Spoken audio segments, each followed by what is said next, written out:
Before we begin, don't forget to like this video, subscribe to the channel, and turn on notifications, because today we're diving into a question that quietly shapes our everyday decisions. What does justice really mean? This course doesn't begin with laws or courts.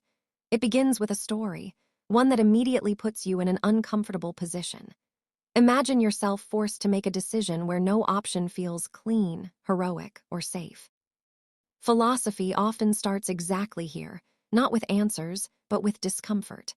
The goal isn't to tell you what to think, but to make you aware of how you already think and why. Picture this: you're driving a trolley at full speed. The brakes fail. Ahead of you are 5 workers on the track. You know without doubt that if nothing changes, all 5 will die. Panic sets in. Then you notice a side track. On that track stands a single worker. Your steering wheel works. You can turn. If you do, 1 person will die instead of 5. If you don't, 5 will die. This is not a puzzle about cleverness. It's a test of moral instinct. Most people immediately feel pulled toward saving the greater number, even though it means actively choosing someone's death. When people are asked what they would do in this situation, the majority say they would turn the trolley. Their reasoning seems simple and powerful. It feels wrong to allow 5 people to die when only 1 could be sacrificed instead. This response reflects a deeply human instinct to reduce harm. The logic sounds almost mathematical. 5 lives weigh more than 1. In moments of crisis, numbers suddenly feel morally meaningful. Yet even as we accept this reasoning, something uneasy lingers beneath it. Are we truly comfortable deciding who must die, even if the math feels convincing? Some people support their choice by pointing to real-world examples.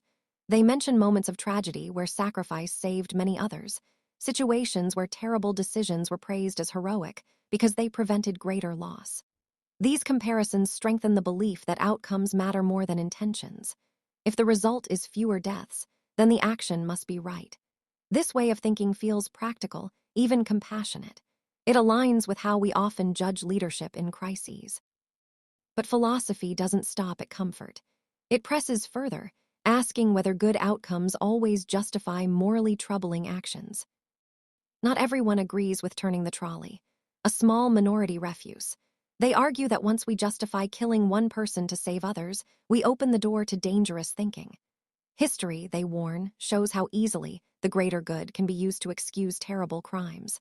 From this perspective, intentionally causing someone's death, even for a noble reason, crosses a moral line that should never be crossed. Their view feels rigid, but also protective.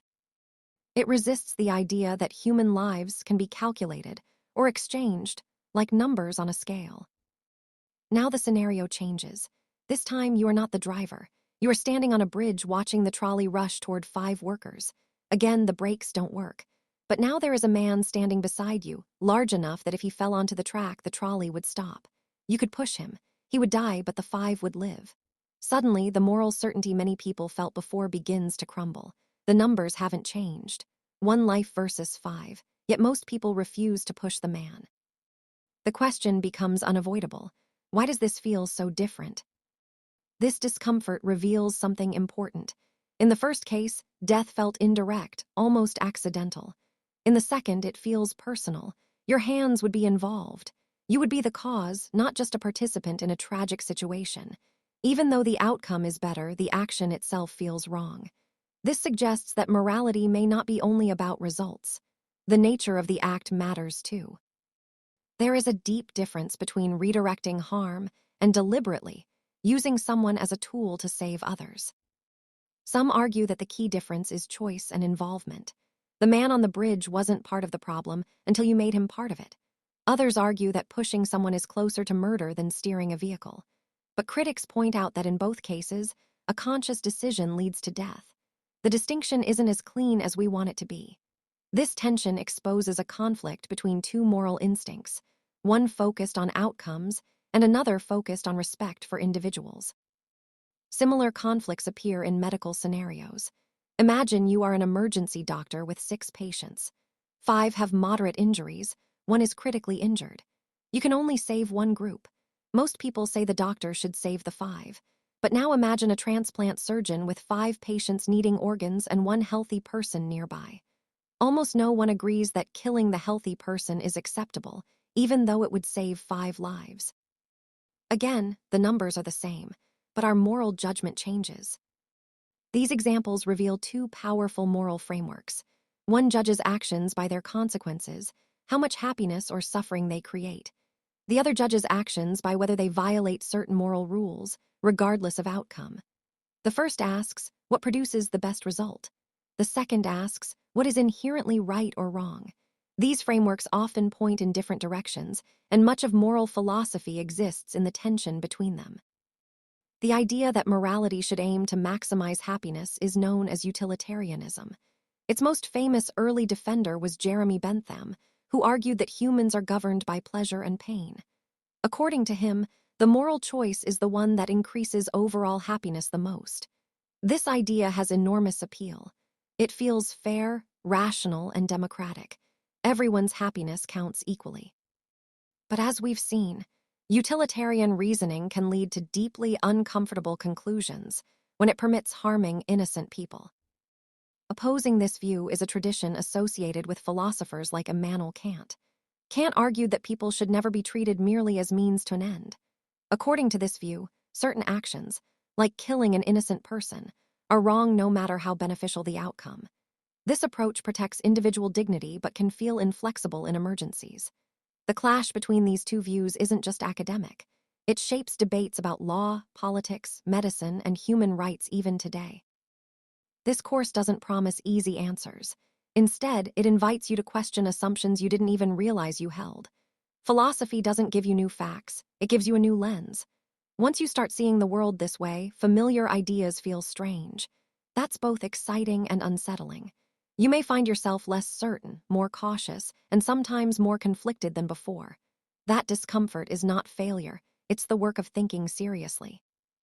There is a temptation to escape this discomfort by saying, everyone has their own values, and leaving it at that. But this kind of skepticism avoids responsibility. We live our moral beliefs every day through our choices. Avoiding reflection doesn't make those choices neutral, it just makes them unexamined. Philosophy insists that reasoning about right and wrong is unavoidable, even if certainty remains out of reach. The real goal here is not agreement, but awareness. Moral reasoning is a journey, not a destination. It challenges us, unsettles us, and sometimes leaves us without clear answers. But it also sharpens our understanding of ourselves and our society. Once you begin asking these questions honestly, you can't completely stop. That restlessness, the refusal to accept easy answers, is not a weakness. It is the beginning of moral thought. As these moral dilemmas unfold, something important becomes clear. Philosophy is not about distant thinkers arguing in old books. It is about us. Every difficult decision we face, whether in family life, politics, medicine, or survival, quietly echoes these same questions. When resources are limited, when harm cannot be avoided, when sacrifice seems inevitable, we are forced to decide what kind of reasoning we trust. Do we count outcomes, or do we protect principles? Most of the time, we don't consciously choose a theory. We act first, then search for reasons later. That is why moral philosophy can feel uncomfortable, even threatening. It takes instincts we rely on every day and puts them under a microscope. Suddenly, ideas that once felt obvious begin to shake. You may realize that two beliefs you strongly hold cannot both be true at the same time.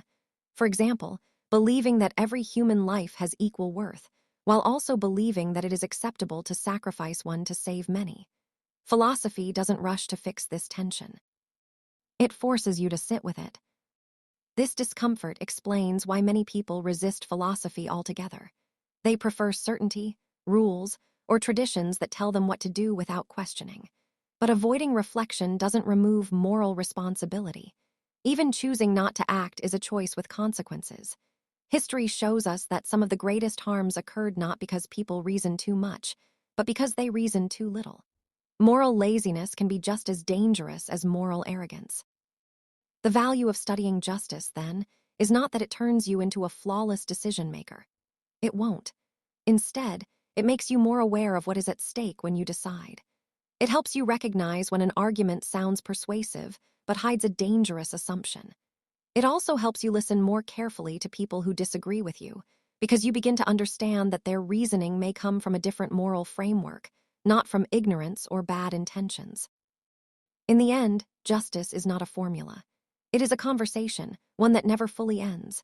Each generation inherits these questions and reshapes them through new challenges. What philosophy asks of you is not perfection, but honesty. Honesty about your values, your limits, and the cost of your choices. Once you begin asking these questions seriously, there is no going back to simple answers. And perhaps that is not a loss, but a sign of growing moral awareness.